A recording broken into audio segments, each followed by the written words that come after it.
Muito Bom obrigada dia, conosco. nós estamos aqui a participar e também a interagir aqui no escritório. Se me der então a palavra, eu iria começar com a minha apresentação, que é não um fim de sessão do João Luís Soares, mas que pode ajudar a lançar algumas pistas para depois, na fase do debate, respondermos algumas questões que estão no chat e outras que possam ser colocadas. Os PowerPoints existem, estão aí disponíveis, todos podem aceder. Eu não vou projetar os PowerPoints porque ia tentar dar-vos uma noção, dar-vos a todos que estão a assistir, uma noção daquilo que é o ecossistema do branqueamento de capitais. Porque nós, às vezes, somos muito técnicos e perdemos um bocadinho a noção de que este ecossistema é um ecossistema que mexe com a estrutura das organizações, com aquilo que é o nosso entendimento do direito e, sobretudo, com a responsabilidade subjetiva. O que é que eu quero dizer com isto?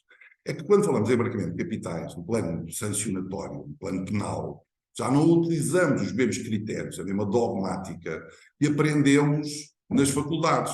Então, hoje, um penalista comum, tradicional, tem alguma dificuldade em fazer uma leitura daquilo que é a prevenção do branqueamento de capitais e a repressão do branqueamento de capitais. Porque o tipo de crime, como foi já, enfim, dado nota, é um tipo aberto. É um crime sobre outro crime, sobre outros crimes, e tem uma tipologia que não respeita, ou se quiserem, vai além daquela tipologia estrita que nos ensinaram nas faculdades. Quando nós estamos a falar da responsabilidade das pessoas coletivas, não estamos a falar da culpa subjetiva, da imputação subjetiva, estamos a falar de uma pessoa coletiva que não tem coração e às vezes não tem razão. Enquanto que na pessoa física isso não é assim. Então como é que se apura a culpa de uma pessoa coletiva? Com certeza que é com o mesmo critério que leva a apurar uma pessoa individual. O mesmo acontece com a responsabilidade do âmbito da responsabilidade. Nós, na responsabilidade individual, por um crime, seja de furto, seja um crime contra a vida, um homicídio, nós encontramos na ligação direta entre o dano e o cometimento do crime um nexo de causalidade, uma relação de causa e efeito, e conseguimos, mais ou menos, até uma questão educacional, de apurar o responsável. Conseguimos, com facilidade. Mas quando nós temos uma intervenção no domínio da fraude fiscal e depois dizemos que há branqueamento de capitais, a gente fica com alguma ideia, talvez, fraude fiscal, se eles levaram o dinheiro lá para fora, se gastaram a comprar Ferraris, sim. Mas se não levaram o dinheiro para lado nenhum, se o dinheiro ficou no circuito, só ficou em mãos diferentes, passou de pai para filho, passou da família A para a família B, se calhar temos alguma dificuldade em encontrar um crime de branqueamento de capitais que tem como moldura máxima 12 anos de prisão. Mas como é que é possível que o crime de branqueamento de capitais tenha os seus limites 12 anos? Então, o ecossistema do branqueamento de capitais é um ecossistema que tem raízes na sociologia, tem raízes no drama que nós todos conhecemos, que levou o mundo a ficar completamente amedrontado com aquilo que era a capacidade, através do ilícito, de mobilizar recursos para matar pessoas, para destruir uma cidade, para destruir um país, e por isso ficou-se horrorizado, então juntou-se àquilo que é o financiamento ao terrorismo, o branqueamento de capitais, como se fosse uma antecâmara. É discutível, mas não vamos agora perder tempo nisso. Então, criou-se um movimento em que a transparência dos negócios, em que a ética nos negócios, em que a riqueza tem que ter uma causa. Não pode surgir do nada. Então, não se pode branquear no sentido, não se pode julgar interesses sem que eles tenham uma substância, sem que eles tenham uma forma de justificação, naturalmente ilícita. Ou naturalmente lícita. Então, os indícios de suspeição de que há branqueamento ou financiamento ao terrorismo foram começando a ser colocados na legislação. E diz-se, se a pessoa não revelar a origem, é um indício de que é ilícito. Se viver num sítio que ninguém consegue escrutinar, ninguém consegue verificar a transparência da atuação, então não convive com o mundo onde há transparência na atuação. Também é um indício. Começámos por aí. Só que para isso funcionar, teve que se envolver as pessoas. Não as pessoas físicas, como na ética tradicional, que eram as pessoas que tinham de ser éticas e morais, físicas. Não, as pessoas coletivas. E aí começa a grande confusão. Então eu hoje estava aqui, enfim, talhado, apontado para falar na responsabilidade das pessoas coletivas. Mas antes disso, eu também ia dar um tópico sobre os limites, ou tentar, não é um tópico, ia tentar deixar em aberto um espaço para poder suscitar o debate, que é quais são os limites entre a prevenção e a repressão do branqueamento de capitais. O João Luís Soares explicou e bem, da parte da tarde, o Dr. Miguel Matias e o Nobre Correia irão também detalhar com mais profundidade, mas quando nós falamos em que na prevenção temos o dever de denúncia, temos o dever de verificar o risco e temos o dever de comunicar, no âmbito da comunicação e quem é obrigado a comunicar, mas depois quando estamos a falar no crime, do branqueamento, parece que a coisa passou de um lado para o outro rapidamente.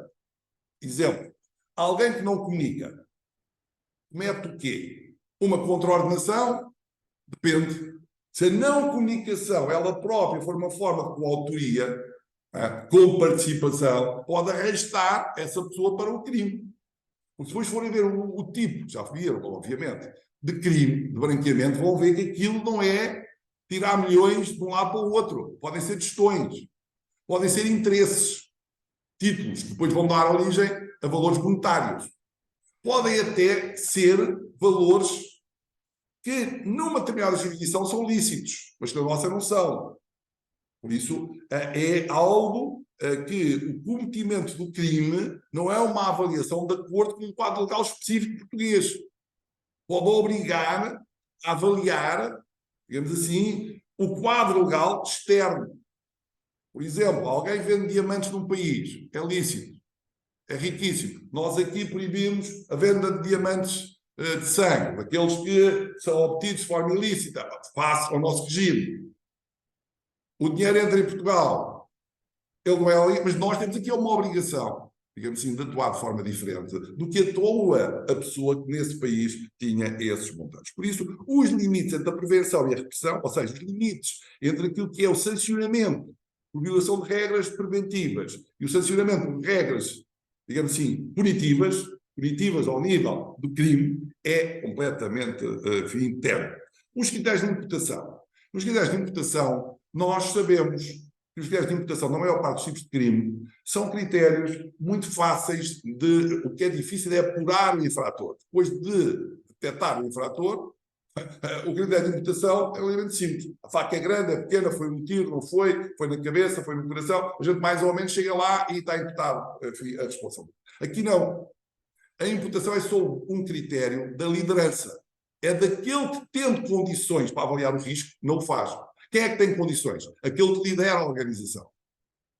Mas não é no plano formal. Nós estamos habituados a ler o Código das Sociedades e concluir quem tem autoridade é aquele que é nomeado na certidão do registro comercial para administrar a sociedade e, naturalmente, para gerir a empresa. Aqui não é esse o critério. Aqui o critério é que ele está numa posição na organização, já vamos ver mais à frente, que pode evitar ou reduzir o risco. Por isso, a imputação vem daí, não vem de um critério formal, vem de um critério de efetividade do controle do risco. E a sua responsabilidade também vem daí. Já vamos ver quais são os novos responsáveis. Por isso, o âmbito da responsabilidade, já tinha referido, mas vou aqui deixar claro, o João Luís também disse isso, é contraorganizacional, é penal, criminal, é disciplinar, fica uma coisa entre eu ou não, e é civil. Vamos ver que a responsabilidade por dano também pode ser exigida daquele que, ou comete o crime, ou comparticipa no crime, ou está em posição de ter gerado uma contraordenação. O cruzamento entre a responsabilidade das pessoas coletivas e a individual também é muito, muito curiosa. Nós sabemos, nas contraordenações em geral, que se alguém cometer uma contraordenação e o alguém a quem é o dirigente ou a empresa, uma coisa não faz da outra, se o dirigente faz essa responsabilidade, afeta a pessoa coletiva e a pessoa coletiva ser responsável não retira de responsabilidade, o alvo da responsabilidade da pessoa individual. A não ser que essa pessoa individual tenha atuado contra as ordens da pessoa coletiva. Como é que isso se vê? Contra ordens ou instruções. É a única causa de exclusão. Nós temos as causas de exclusão da responsabilidade nas pessoas singulares, normais, dos crimes tradicionais, na forma normal de imputação, que é alguém que é inimputável, alguém que pratica sob legítima defesa, alguém, nós sabemos isso, está mais ou menos tipificado. Aqui não. Aqui é preciso demonstrar que a pessoa coletiva não é responsável porque aquela pessoa individual fez aquilo, mas fez contra ordens ou instruções. Quem de direito? Já vamos ver quem é que é esta entidade que pode, digamos assim, evitar a responsabilidade ou fazer excluir a responsabilidade da pessoa coletiva. Pois há aqui um outro tema que seria, ou irá seguramente no próximo curso ser aditado ao programa, que é o overcompliance. E é o que é isto de tanta exigência do compliance que, em um dado momento, nós vivemos para uma burocracia, para procurar. E notem, nada do que nós falámos até hoje, até agora, ou que iremos falar da parte da tarde, tem a ver com o financiamento ao terrorismo. É tudo branqueamento de capitais. É preciso perceber isso. Ninguém está aqui a fazer uma defesa, a atenuar um drama, que é o drama que o financiamento ao terrorismo e a deslocação de quantias significativas de dinheiro ilícito podem provocar e podem gerar numa sociedade que se quer transparente, que se quer estável, que se quer segura. Não é isso. Estamos a falar de branqueamento de capitais, normalmente reportado ou sediado, se quiser, ou alastrado, também como se diz, em fraude fiscal, enfim, e por aí. É por aí que andam as coisas. Não estamos a falar de outra coisa. Então, dizia eu que o overcompliance, por vezes, leva, ou tem-se entendido, que é um excesso, digamos assim, das entidades reguladoras na procura de controlar, obviamente, reduzir o risco do branqueamento, preventivo e também noutras fases, mas é também uma proteção das empresas que geram elas próprias mecanismos técnicos, manuais, etc., para, digamos assim, se defenderem de um eventual alvo, imputação de branqueamento de capitais. Sabem o custo que tem a sua reputação, sabem o efeito que tem nas suas limitações na atividade, então criam ali umas barreiras. E o legislador é tão sensível a isso que, na última alteração do Código de Processo Penal, já estabelece que quem fizer diligências de proteção do branqueamento de capitais e o demonstrar tem uma atenuação da pena. As empresas que, enfim, têm meios, obviamente, vão-se apetrechar daquilo que é um conjunto de diligências, manuais, procedimentos para poderem documentar que estão compliance, que estão a querer ser conformes a regulamentos. Às vezes isso gera um excesso. E ao gerar um excesso, gera um custo e as empresas ficam penalizadas com isso, mas é uma questão que pode ser tratada num outro momento. E a outra questão também é o cadastro que pode resultar de uma informação de non-compliance. Ou seja, alguém, uma empresa, que vê um banco dizer não abrimos a conta e diz porquê? Porque na nossa verificação incluímos, ou detectámos, ou verificámos na internet, ou na lista geral de ações pendentes, ou na comunicação que recebemos, que é arguído no processo de branqueamento de capitais, pode ser o suficiente para não ter um determinado direito reconhecido. Esse afastamento, diria, discriminação, vamos ver se é legal ou não, depende.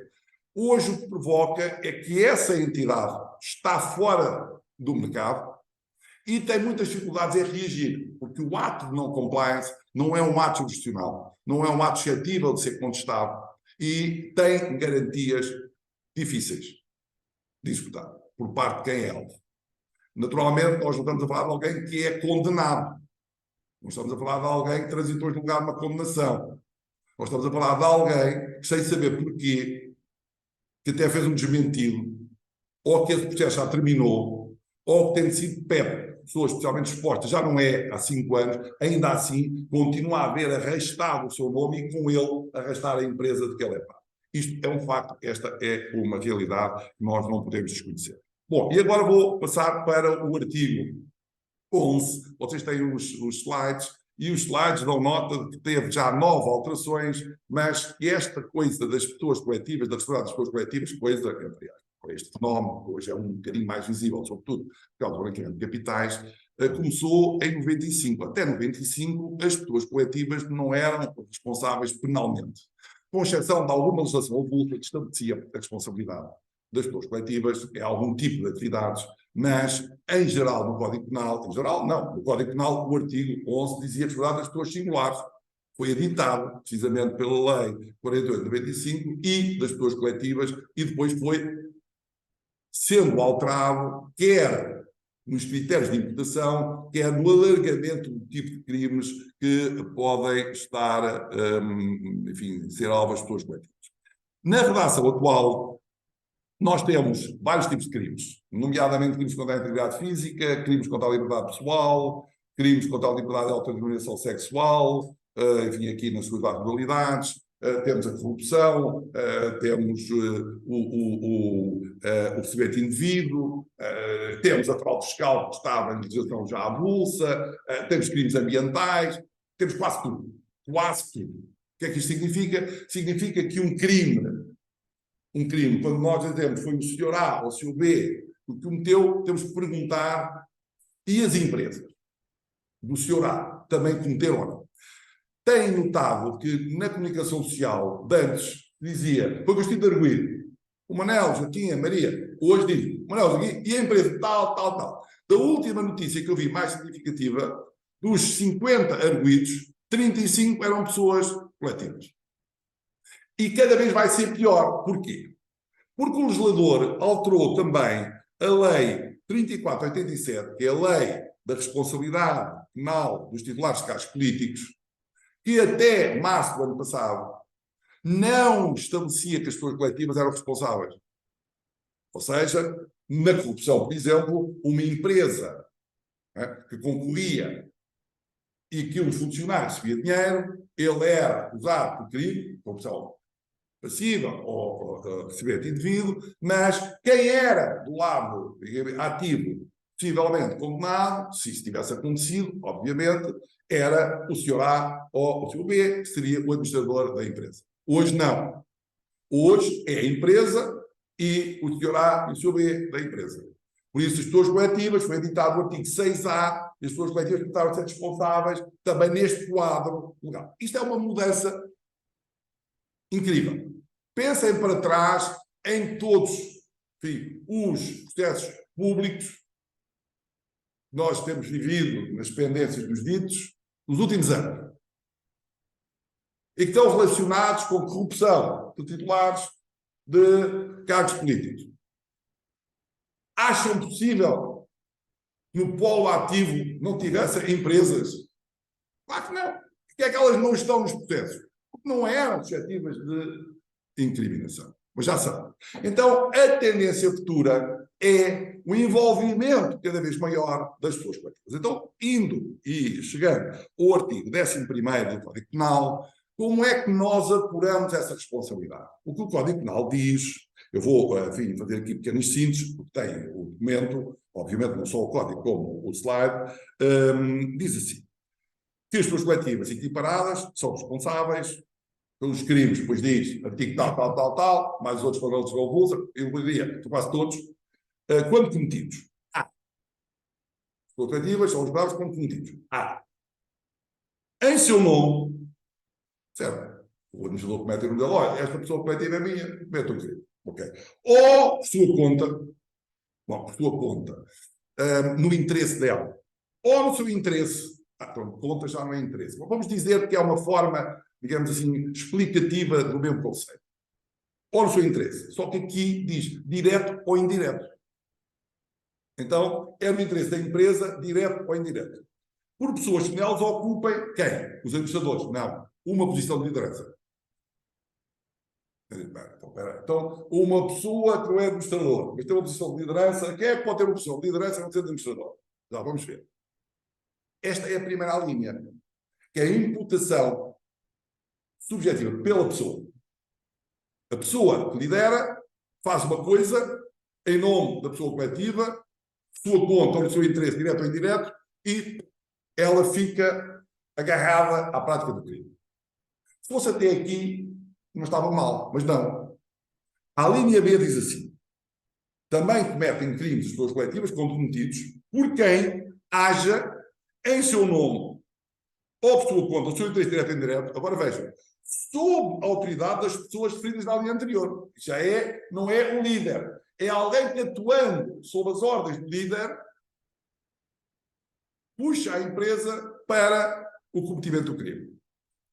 E agora, em violação de deveres de vigilância ao controle que lhe incumbem. Isto significa que é a destruturação da organização, quem tinha a liderança não organizou, não criou os mecanismos de proteção, seu funcionário, porque não respeitou normas de vigilância ao controle, foi e mandou pagar em dinheiro. A organização está também a cometer um crime de fraude fiscal ou o que seja. Porquê?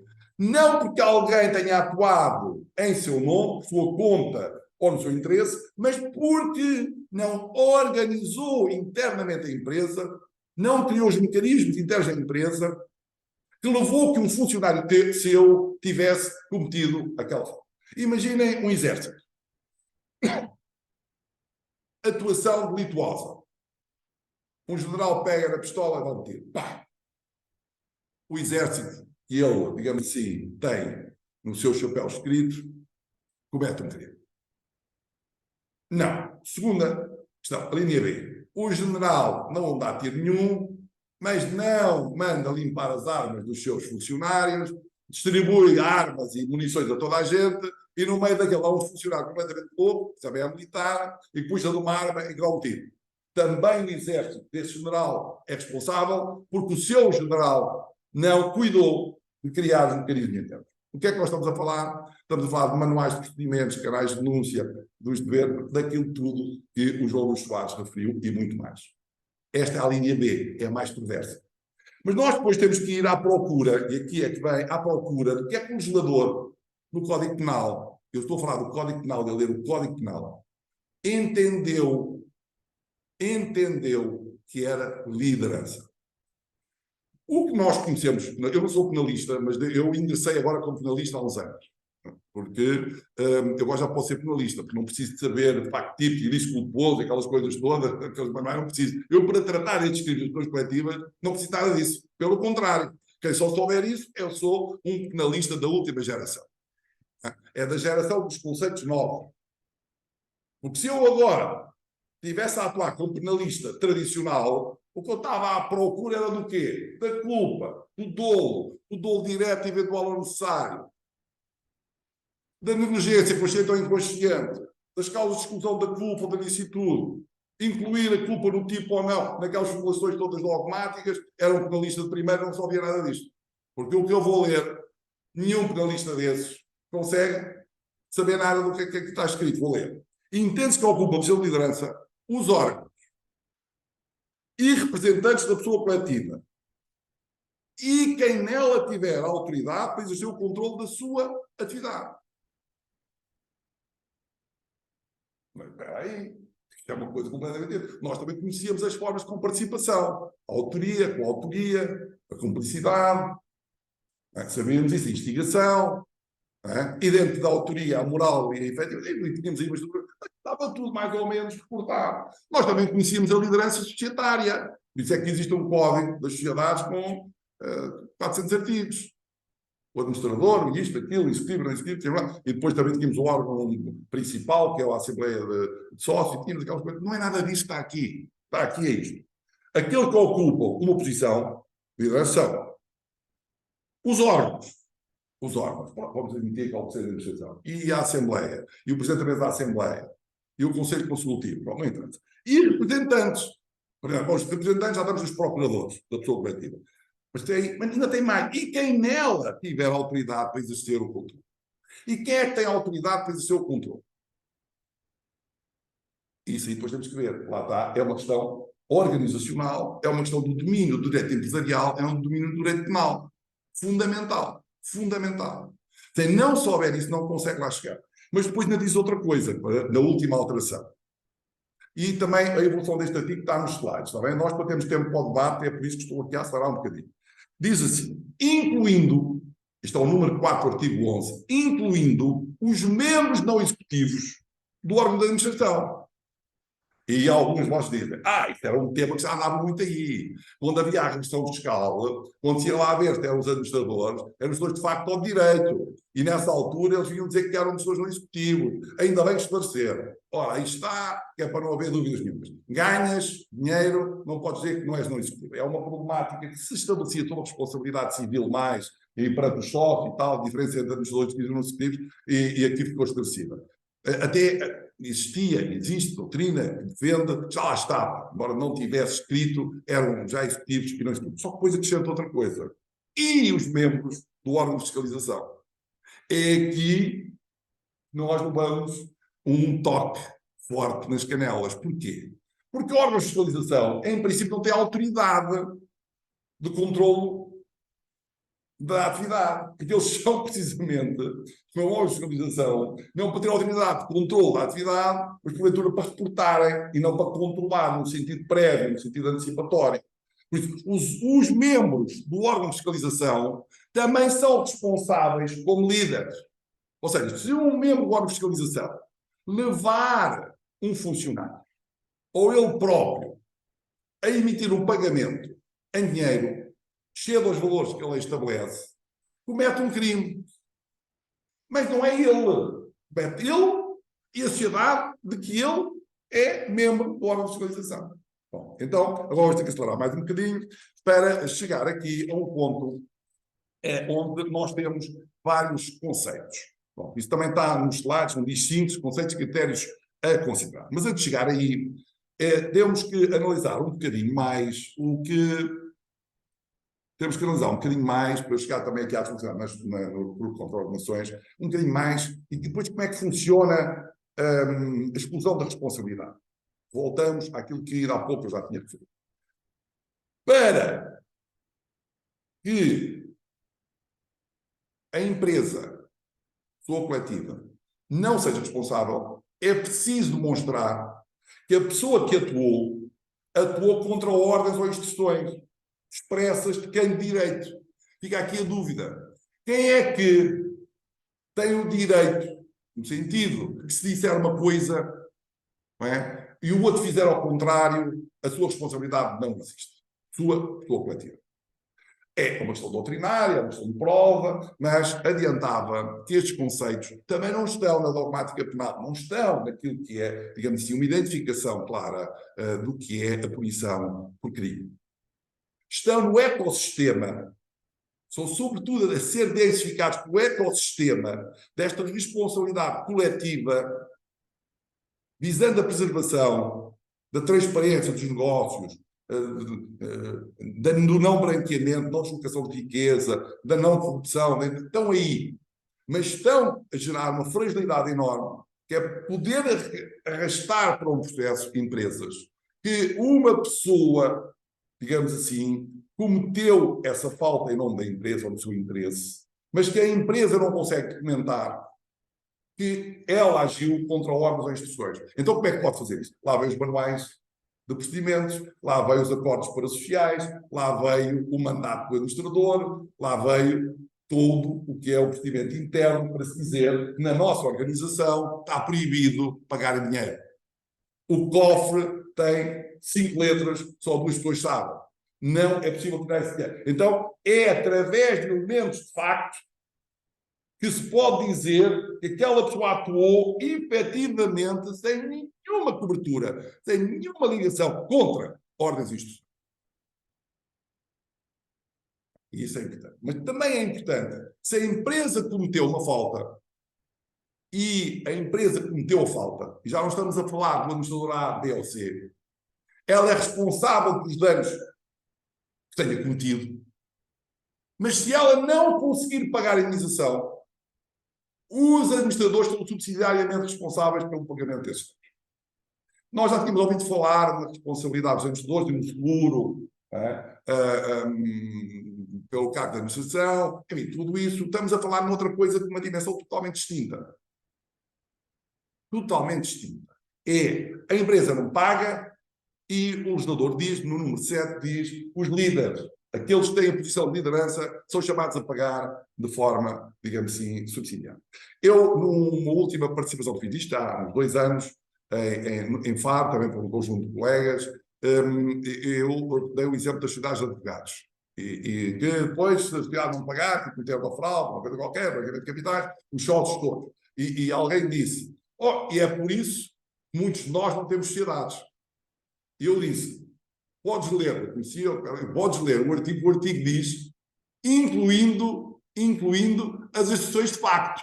Ou seja, estas pessoas que estão aqui não são as formais, não são as sociedades anónimas, por cotas, são todas, mesmo sem personalidade jurídica, mesmo exceções de facto. Este artigo 11 aplica-se a todas. E por isso também se aplica à conjugação de advogados numa sala, não se livram, se for o caso, se existir isso. E só estou esta brincadeira para se perceber, que nós não vamos tratar hoje aqui, para perceber que isto tem muito mais densidade do que aquela ideia da pessoa coletiva, sociedade anónima, dos seus 3 administradores, mais 2 não executivos, com um membro do Conselho Fiscal. É uma coisa muito mais ampla do que às vezes se pode pensar. Quais são os critérios, se quiserem, os conceitos que estão aqui em causa? Em seu nome. Quando tivermos um cliente à frente, temos que perguntar, mas quem essa pessoa fez como? Mas era procurador? Era administrador? Como é que atua em seu nome? Imaginem que é o filho, que é uma pessoa que estava, de facto, todos os dias na empresa e que toda a gente identificava como sendo ele a mandar na empresa. Ele, se calhar, atua em seu nome. Não que eu não lhe dei autorização, mas, factualmente, temos que ter isso em atenção. Por conta. Por conta. O que é que significa por conta? Também temos que procurar. E depois o interesse direto ou indireto. Segundo critério, ou se quiserem, conceito, liderança. A liderança não é no sentido da organização empresarial. A liderança não é aquele que tem o poder para fazer face aos seus estatutos. É aquele que consegue controlar ou não controlar. Muitas empresas têm os administradores, mas a caixa da empresa, os fundos da empresa, não são geridos pela administração, geridos pelo sócio, como sociedade familiar, que tem esse valor. E diz, não, isso está fora, eu é que tenho. Enfim, a liderança não tem, é sócio, é administrador, não tem, é o beneficiário, não tem, enfim, temos que ver isso. E depois o tema dos administradores não executivos, ou dos membros da fiscalização, já sabemos. Depois a autoridade, o que é a autoridade? Ter autoridade. A autoridade é não podemos ter num conselho de administração uma pessoa que está lá todos os dias, que diz que não é dono, diz que não é administrador, mas está todos os dias a reunir. Passa a estar lá com a autoridade. Ele estava lá a ouvir, estava a participar. E se nós participamos e as atas são feitas e o nome dele não está lá, mas um dia se descobrir que ele estava lá, então aí ele, se tiver feito alguma coisa, leva também para o enredo da sociedade. E a questão da violação dos deveres de vigilância e controle.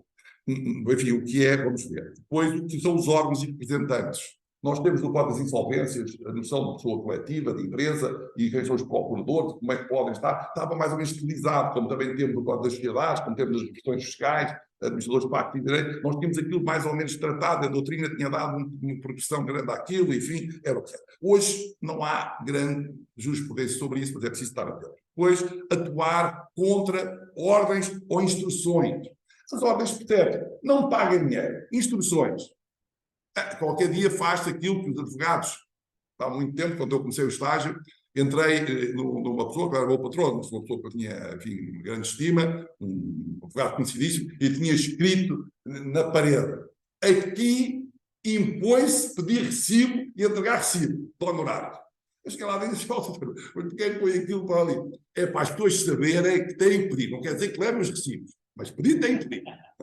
Ou seja, era a maneira que ele tinha de demonstrar, não é, que se receberam dinheiro, enfim, em notas, pelo menos eles tinham que pedir, e depois, então você pediu, se você pediu outro, naturalmente, o educado passava do recibo. E aqui é a mesma coisa, qualquer dia, é instruções das portas, não se pode fazer negócios com um valor mais baixo, não se pode pagar dinheiro, não se pode fazer isto, não se pode fazer aquilo. Eu não sei se são isto as instruções, mas de qualquer das maneiras fica aqui. Mas mais grave é de quem de direito, ou seja, saber quem é que deu a ordem e tinha o direito para dar a ordem, que levou que a pessoa que atuou contra uma ordem não possa, por isso, levar a empresa a ser responsável. É mais complicado. E depois vem aqui ainda a questão das entidades sem personalidade jurídica para o efeito, e agora vamos passar a uma coisa para verem que, no fundo, também está muito próximo, que é as novas noções de responsável do cumprimento normativo e de direção de topo. Isso está, enfim, a direção de topo é o artigo 2º da Lei do Branqueamento e o Tribunal de Cumprimento Normativo, todos sabem, mas já agora, para também ficarem aqui com a noção de onde é que está no artigo, já lá vou, já vos digo onde é que está o artigo do responsável de cumprimento normativo, já bem. Mas na direção de topo, o que o legislador diz é assim: direção de topo, qualquer dirigente ou colaborador com conhecimentos suficientes da exposição da entidade obrigada ao risco de branqueamento de capitais e com um nível hierárquico suficientemente elevado para tomar decisões que afetem a exposição ao risco, mesmo não sendo membro de um órgão de administração. É alguém que tem um nível hierárquico, que tem alguma condição de evitar o risco, mas notem que não é formal. É preciso avaliar em função da estrutura da empresa, do organograma. Daí ser muito importante ter um organograma, ter competências, muito importante ter um mandato para os administradores, muito importante ter também um mandato para alguns diretores, para saber quais são o seu nível de competências. Os reguladores já se preocupam com isso e é muito importante, porque a direção de topo é responsável por entre ela ou de entre os seus membros surgir o portal de cumprimento normativo, que estava aqui na página do meio, por isso é que não estava a ver, é o artigo 16. O portal de cumprimento normativo é uma pessoa destacada da direção de topo que tem funções. É o género de polícia. Tem funções de polícia. O professor Germano Marques da Silva, numa entrevista que deu à revista Vida Judiciária, eu também participei, nós normalmente participamos, falou na publicização das empresas. Disse: hoje as empresas não são um contrato entre aqueles que querem um projeto em comum. Qualquer dia há a publicização do casamento, quer dizer que o padrinho também vai, enfim, na viagem de núpcias. E aqui é a mesma coisa. É uma publicização do contrato, porque o contrato de sociedade leva lá dentro do Estado. Ou obriga a pôr lá o responsável de cumprimento normativo, ou obriga a pôr lá o canal de denúncia, ou obriga a pôr lá o pelouro pelo risco, ou obriga a pôr lá um conjunto de coisas. Já não é um contrato de liberdade contratual plena. Há uma publicização manifesta disso. E basta ver que o responsável de cumprimento normativo tem que lhe ser garantido, as entidades obrigadas, a empresa tem que lhe garantir que exerce as funções de modo independente, permanente, efetivo e com autonomia decisória e necessária para esse efeito. Dispõe de idoneidade e qualificação, percebe-se. Dispõe de meios e recursos técnicos, materiais e humanos adequados. Tem acesso irrestrito e atempado a toda a informação interna relevante para esta função. Não se encontra sujeito a potenciais riscos, enfim, de conflito de interesses. O que é que isto quer dizer? Quer dizer, em princípio, não pode ser um filho do dono, pode haver um conflito de interesses, de proteção, enfim, especial, em benefício de um stakeholder que é o acionista, estou eu aqui a inventar. Dispõe de recursos técnicos, eu tenho que ter acesso à base de dados, eu tenho que fazer o cheque da informação interna, da lista de clientes, dos pagamentos, e exerce de forma independente, com autonomia decisória. Significa que ele, quando comunica, o João Luís pediu isso, quando comunica às entidades a quem tem que comunicar, o que é que ele faz? Faz um pré-inquérito. Identifica a operação, contextualiza a operação e dá opinião sobre a operação, sem dizer nada a ninguém. Remete para a Polícia Judiciária, remete para o Banco de Portugal, remete para onde for, mas não diz nada a ninguém. Por isso, ele tem autonomia, significa não faz vénia, não tem temor referencial e tem que dispor de meios para cumprir esta função. É um polícia dentro de casa. É um polícia. Enquanto que o contrato social, como nós o dominávamos há uns anos, não tinha nada destas coisas. Ele fazia o que queria. Só não podia queimar dinheiro, que dizem que era proibido. Fora disso, podia queimar uma fortuna na empresa, torná-la completamente ingovernável, desajeitada, uma organização completamente anormal. Hoje não. Não pode, porque comete um crime. Se não está, se naturalmente for alvo de uma operação de branqueamento de capitais, está envolvido nessa operação de branqueamento de capitais. Bom, e agora é que vou passar mesmo para a questão da previsão da responsabilidade pela prática de contraordenações. E lá está o mesmo. No artigo 160 diz assim: pela prática de contraordenações previstas nesta secção, o João Luís já referiu, podem ser responsabilizados, conjuntamente ou não, pessoas singulares, pessoas coletivas, ainda que irregularmente constituídas, e associações sem personalidade jurídica. Vejam que o que se quer dizer é aquela teoria que eu esbocei em torno do artigo 11 do Código Penal, nós já estamos a ver também no que diz respeito às contraordenações. Até estão no regime geral, mas no regime das contraordenações de branqueamento de capitais ainda está mais afinadinho. Mas depois que continuarmos, vai aparecer também a mesma noção, que é as pessoas coletivas são responsáveis pelas contraordenações cometidas pelas pessoas singulares, quando estas atuam no exercício das suas funções em seu nome ou no interesse. É menos detalhado. O outro diz interesse direto e indireto, nome ou por conta, e aqui diz. E depois diz, apenas exclui a responsabilidade das pessoas coletivas por contraordenações quando o agente atua contra as instituições. No Código Penal diz de quem direito. Aqui diz expresso da pessoa coletiva. O outro diz de quem direito, aqui diz da pessoa coletiva. Pronto, também, quem direito tem que ser de quem direito dentro da pessoa coletiva. Embora pareça que é uma coisa a ver a caixa, ou até o conteúdo, mas é aquela coisa que nunca há diferença entre a caixa e o conteúdo. Até o contrário do bom nome. Não é? Subtil por fora, nada por dentro. Aqui não, tem que ser subtil por fora e por dentro. Tem que ser pessoa coletiva ou quem direito, com isso corresponde. Será que corresponde? Será que corresponde? Não sabemos. O beneficiário não é da pessoa coletiva. É uma pessoa que tem direito ou tem que ser de dentro da pessoa coletiva para este conceito ser equiparado ao outro. Mas notem que o regime é o mesmo. Só se exclui a responsabilidade da pessoa coletiva se a pessoa que atuou em seu nome, no seu interesse, tiver atuado contra ordens expressas que tem direito ou da pessoa coletiva.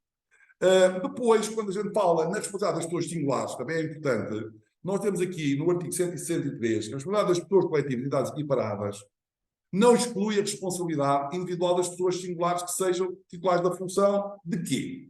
Diz assim, a responsabilidade das pessoas coletivas, olha, um já está agarrado, já está a pagar quanto? Bom, vamos deixar estar os outros. Não. Inclui-se também, não exclui, sentido, tem que se provar, obviamente, os elementos necessários para a imputação da contraordenação. Mas também não exclui, isso é importante, não exclui a responsabilidade individual das pessoas singulares que sejam titulares de quê? Qual era o conceito do artigo 11? Tais líderes, liderança. Quem é que liderava?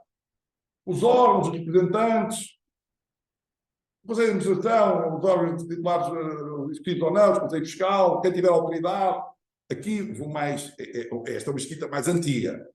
O legislador tem sido apurado na escrita. Esta é uma escrita vai dizer titulares de funções de administração, gerência, direção, chefia, fiscalização, representantes, trabalhadores ou demais colaboradores, permanentes ou individuais. Ou ocasionais, desculpa. Ainda é pior. Não exclui. Pois temos que ir ver. O que não dá é para dizer assim, a empresa já chegou à frente, já pagou, a empresa já está acusada, eu estou fora. Não. Posso não estar fora. Pois vem a banda, vem o rastreio, a administração. Então, estavam a pagar em dinheiro, a vender carros sem receberem dinheiro. A administração está logo dentro. Tem hipótese nenhuma. Também não controla. Pois vamos, o diretor de compras. Não, o diretor de compras falava com as pessoas, via, ele também. E o contínuo, quando saía, via a malta com os saquinhos para pagar. Contínuo. E o advogado ia lá e estava sempre a beber cafezinho, a conversar e a ver a malta a circular com os envelopes. Aqui, em vez de serem tão jurídicos, foram mais factuais. É o chefe, é isto, é aquilo. Mas pelo menos ficam convencidos que não estão escritos. E aí nós estamos a chegar ao ponto final, para depois entrarmos no debate, e espero que haja perguntas. Depois dizer o quê? Este ecossistema não tem surpreendido ninguém, porque ele tem entrado dentro de nós e nós não temos entrado dentro dele. Se nós respeitarmos tudo o que está escrito, nem conseguimos trabalhar, nem havia negócio nenhum que se fizesse. Mas já está a mudar. Isto é um bocadinho como a censura ética e moral do antigamente. Primeiro, as pessoas eram censuradas moralmente nas aldeias, eram corridas para a cidade, depois eram também discriminadas, enfim, pelo seu género, pelo seu tique, pelas suas opções, e num dado momento aparece, enfim, o legislador a dizer agora todos têm que ser protegidos. A gente começa a abrir classificações entre o masculino e o feminino, entre a esquerda e a direita, entre a ecologia e a poluição. Enfim, e hoje temos uma nuance imensa. E tudo é protegido. O legislador mandou mãos a tudo e evitou conceitos. Não pode. Questões éticas, morais, religiosas, zero. Anulou. Por isso, eu, enquanto dei aulas de introdução ao direito, durante mais de 10 anos, perdi a metade do semestre a distinguir norma assistida de coercibilidade e as outras normas. E podem ter a certeza que aquilo era prosa, tinha prosa para aquilo e nunca acabava a matéria. Aquilo era em grande. A moral e a coercibilidade, a extradição, a previsão, a sanção, não, e aquilo era uma coisa, porque quem fosse para o exame dizer que a norma moral também está assistida com a norma jurídica, chumbava logo, etc. Hoje, o que é que nós temos aqui neste ecossistema? A transparência normativa. Eu disse normativa jurídica, não. Normativa ética, de conduta, moral, corporativa. Já não tem normas jurídicas. Nos índices, ou se quiser, nos indicadores, melhor, indicadores de suspeição, temos a cor das pessoas, a nacionalidade das pessoas, como elas atuam de forma, digamos, exuberante. Eu costumo dizer que é um indício de branqueamento de capitais alguém aparecer numa escritura com um Ferrari cor-de-rosa. Se for vermelho é normal, tipo, mas se ele mandou pintar um Ferrari cor-de-rosa, tem que ter aqui uma coisa qualquer, temos que desconfiar.